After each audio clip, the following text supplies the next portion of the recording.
Sa nalalapit na pag-evict sa isang miyembro sa bahay ni Kuya, mabubuo na kaya ang Big Four presidential aspirants ngayong taon na ito? Sa tingin at inyong palagay, sino ang big winner sa darating na eleksyon at bakit? Una, Daddy's Girl ng Quezon City, Grace Poe. Bay9 ng Makati, Binay. Mr. Palengke ng Capiz Mar Rojas.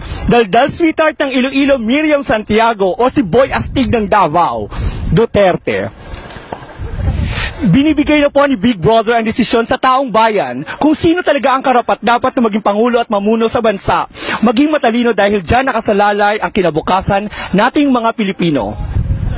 Kung magkaroon ng eleksyon ngayong araw na ito, sino sa paligay niyo magiging pangulo na gusto niya at bakit? Duterte! Bakit si Duterte, ma'am? Ay, matapang. Marami siyang magagawa para sa Pilipinas. Sa inyo, ma'am, bakit si Duterte? Gusto ko talaga siya kasi matapang. Kailangan ng Pilipinas ng matapang na presidente.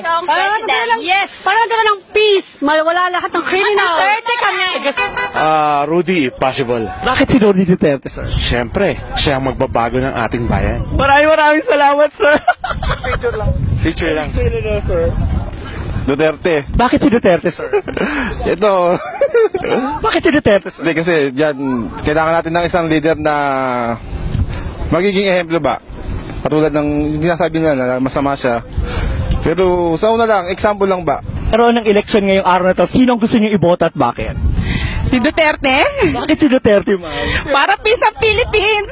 Duterte kami lahat. Bakit si Duterte?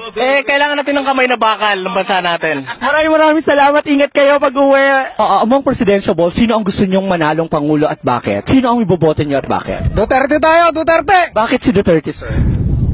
Diretso siya eh. Ang pangmasa, mga Pilipino, higit sa lahat, mga tao. Si Rudy saka si Bongbong. Si Duterte at si Bongbong. Bakit, ma'am? Ilocano ako eh. Sir, independent question lang po. Kung magkakaroon ng eleksyon ngayon, alin sa 5 presidential balls ang gusto niyong iboto at bakit? Si Miriam. Miriam Santiago. Bakit, sir? Bukod sa matalino, she knows the rules and laws. Okay. Ma'am, last question lang. Kung magkaroon ng eleksyon ngayong gabi na ito at sa 5 presidential balls, sino ang gusto niyong iboto at bakit? Of course. Bakit, ma'am? Wala.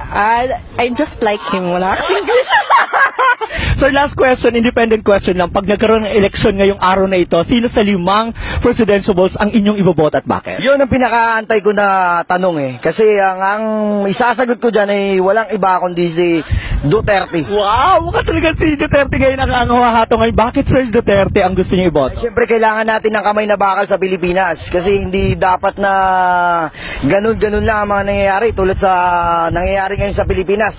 Parang walang kabuluhan ng mga pangako ng mga nakaupo ngayong mga opisyalis natin.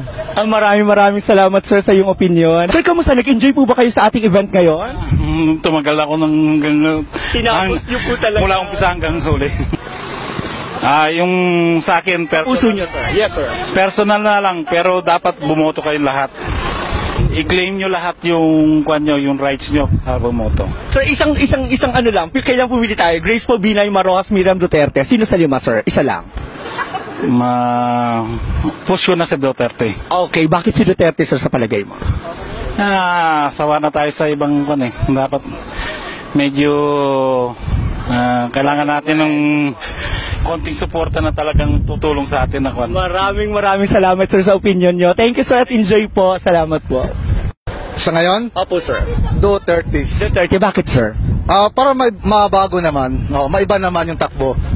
Titingnan muna natin yung trend sa kanya. Si Duterte. Bakit, ma'am? Kasi Bisaya din ako. straight to the point, Duterte talaga.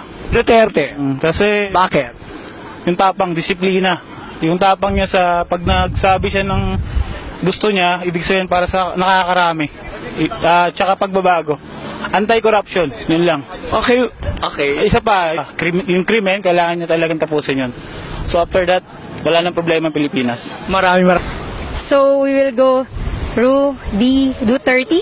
Who's presidential ball? Who's your bet? Duterte. See it. Duterte. See it. Who? Duterte ka mo. Duterte. Duterte. Yeah. Why Duterte? Tell me. He's strong and he's high.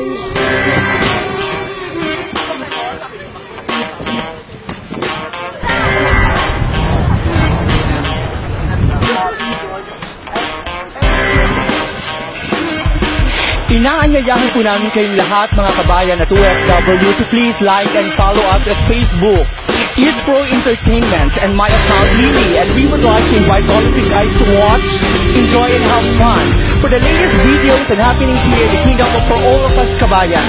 Subscribe Pro Entertainment channel in YouTube. So what are you waiting for? Subscribe now.